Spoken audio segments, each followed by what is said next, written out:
The Apple Watch Series 3's 4th birthday is just around the corner.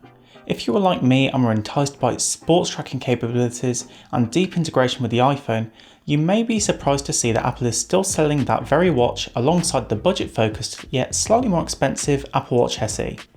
What isn't surprising is Apple's commitment to provide software and security updates to their devices. The almost 8-year-old iPhone 5S received a security update earlier this year, but I didn't expect the process of updating this watch to be so painful, requiring a lot of jumping through hoops and time to do a simple software update.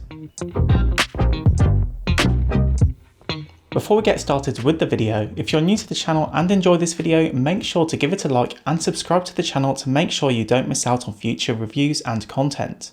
The Apple Watch Series 3 was available in a few different models upon its initial release, such as the Nike Plus, Hermes and Edition models.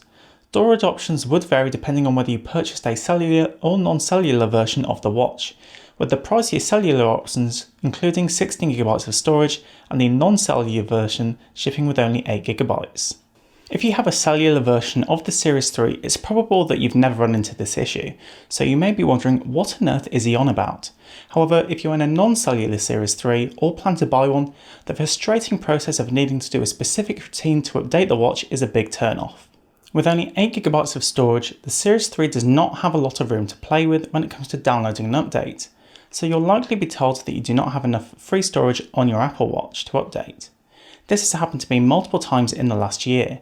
At this point, Apple doesn't even recommend users trying to free up existing space on users' devices and instead just go straight ahead and factory reset the watch to update, which is not at all a fast process. Apple's guidelines are as follows: unpair the Apple Watch from the iPhone, choose to set up the watch as a new device, finish setting up the watch, finally, Apple's wording, update the watch. But then if you want to get all your previous settings back, you'll need to do all of this again and reset the Apple Watch to restore it from a backup in the setup process. This process can take a couple of hours to see through, particularly if you want to restore your watch to how it was before, and unfortunately it can't be done unattended as you have to be present to do the required steps. If you're a tech enthusiast like myself, I can see myself sitting through the process to get the update done if the added features are worth it, but if you're a general consumer, I can't see many people that are going to want to dedicate a few hours to ensure that their smartwatch is running the latest software version. I personally love my Apple Watch and I use it every day to track my health and fitness, but at this point I would recommend you steer away from purchasing a Series 3 if you're a prospective customer and spend the extra £70 for the Apple Watch SE or look towards flagship models.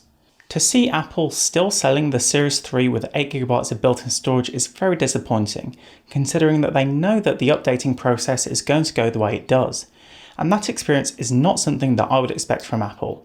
So what can Apple do about this? We'll have to wait to see if Apple will continue to support the Apple Watch Series 3 with watchOS 8, but they should be more conscious of how they are handling the software updating process, not just providing software updates. I'd like to see if Apple could optimise the watchOS updates for Series 3 owners, so the updating process is more seamless and work how it should. All of this is likely a sign that Apple should wrap it up with the Series 3 and take it off store shelves.